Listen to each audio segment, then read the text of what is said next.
From the grand halls of the Carlton mansion, I often found myself questioning my place amidst a legacy that seemed to favor my brother, Mark.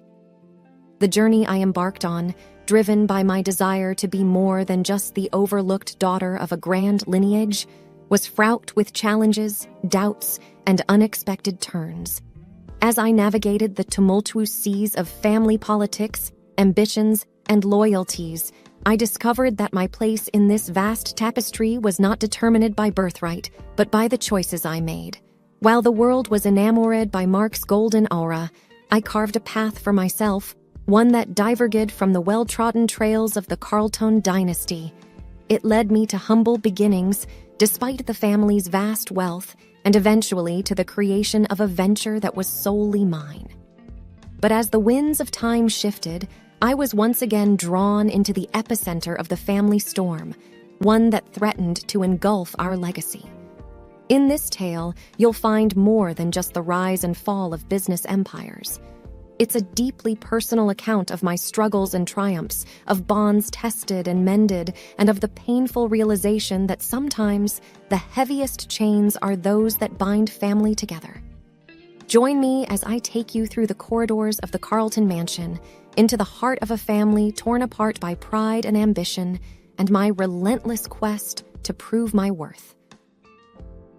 My name is Rachel, and this is my story. The ornate hallways of the Carlton mansion echoed with the hollow sound of my footsteps as I trudged towards my room. I knew those long corridors too well. Every picture frame that adorned the walls, every carpet design, and every flickering chandelier had silently observed me growing up. But it often felt like the mansion itself knew me better than my own parents did. While the Carlton name was one to be reckoned with in high society, no one really knew about me, Rachel Carlton, the older sister, the overlooked daughter. Whenever I entered a room, it was as though a shadow had walked in, never the heiress of the Carlton fortune. I have to make it on my own, I often said to myself, standing in front of the mirror in my room. There, staring back at me, was a young woman with fire in her eyes and determination in her posture. Not the fragile, overshadowed girl everyone assumed me to be. From the age of 16, I worked part-time jobs, despite having a trust fund large enough to buy several houses. I waited tables, babysat, and even took up a short stint at a bookstore. Every dime I earned went into a separate account, untouched by the Carlton name. It was my way of proving that I wasn't just the other Carlton child. I was my own person. On weekends, when I returned from my jobs, the house was always alive with the sounds of laughter and music, but it was never for me. My parents would throw lavish parties, but I was merely a part of the background. It was always about Mark, my younger brother. Mark, with his blonde hair and cherubic smile, was the apple of my parents' eyes. I remember when he was born, the mansion seemed to light up with joy. There were constant celebrations, baby showers, and even the media was abuzz with the birth of the Carlton heir. While I tried not to resent him, I often caught myself looking at Mark, thinking, why him? Why not me? It wasn't his fault, of course. He was just a child, happily oblivious to the dynamics of our dysfunctional family. One evening, as the sun cast long, melancholic shadows in my room, I overheard a conversation between my parents. Their voices were hushed, but the mansion's acoustics betrayed their secrecy. I just don't understand why she insists on working those menial jobs. My mother's voice was laced with frustration. It's just a phase, dear, my father replied calmly. She'll grow out of it. A phase? Is that what they thought? My entire struggle to establish my identity was just a passing whim in their eyes. I had to show them, and the world, that I wasn't defined by the wealth and prestige of the Carlton name. I was Rachel, and I had a voice that deserved to be heard. Determined, I decided to take on a new challenge, something that would push me out of my comfort zone. A project that would define Rachel Carlton, not by her family's wealth, but by her own grit and talent. And while I was yet to figure out what that would be, I was resolute in my decision to make a mark, one that was separate from the golden boy of the Carlton family. But what could that be? The answer didn't come to me immediately. It was during one of my shifts at the bookstore when I stumbled upon an old, dusty book about community service and making a difference. The ideas and stories inside it ignited a spark in me. Maybe, just maybe, I had found my purpose. And as days turned into nights and the pages of the calendar flipped, I found myself immersed in a world far removed from the glitz and glamour of my family's lifestyle. But this new world, though challenging, gave me a sense of purpose and identity that the Carlton mansion never could. As I laid the foundation for my project, little did I know that this journey would not only change my life, but would also challenge the very fabric of the Carlton legacy. And it was just the beginning. Years quickly slipped away as I engrossed myself in my newfound purpose. My project, which initially began as a simple community outreach program, quickly gained momentum and evolved into a full-fledged nonprofit organization. Hopeful Tomorrow focused on education and skill development for underprivileged children, and its success was a clear testament to the countless hours I had poured into it. With each passing day, I felt a pride that was born from hard work and dedication, not from a family legacy. My name began to appear in newspapers, not as Rachel Carlton, the overlooked Carlton daughter, but as Rachel, the founder of Hopeful Tomorrow. It was a distinction that meant the world to me. However, as my star was rising, dark clouds loomed over the Carlton empire. It was a crisp autumn evening when the news broke out. Mark, with his boyish charm and natural charisma, had been handed the reins of the family business. The announcement wasn't surprising. The society columns had been speculating about it for weeks. Yet, the rapid downfall that followed was nothing short of shocking. I remember the morning when I picked up the newspaper, the headlines screaming about the Carlton Empire's imminent bankruptcy. Poor decisions, unchecked investments, and allegations of embezzlement surrounded Mark's name. The golden boy of the family had, in a matter of months, squandered a legacy that took generations to build. My parents were devastated. The media was relentless, and their darling son was now the pariah of the business world. As for me, while part of my heart ached to see my family's name tarnished, another part felt vindicated. All those years of being overshadowed, of being the invisible child, had culminated in this moment.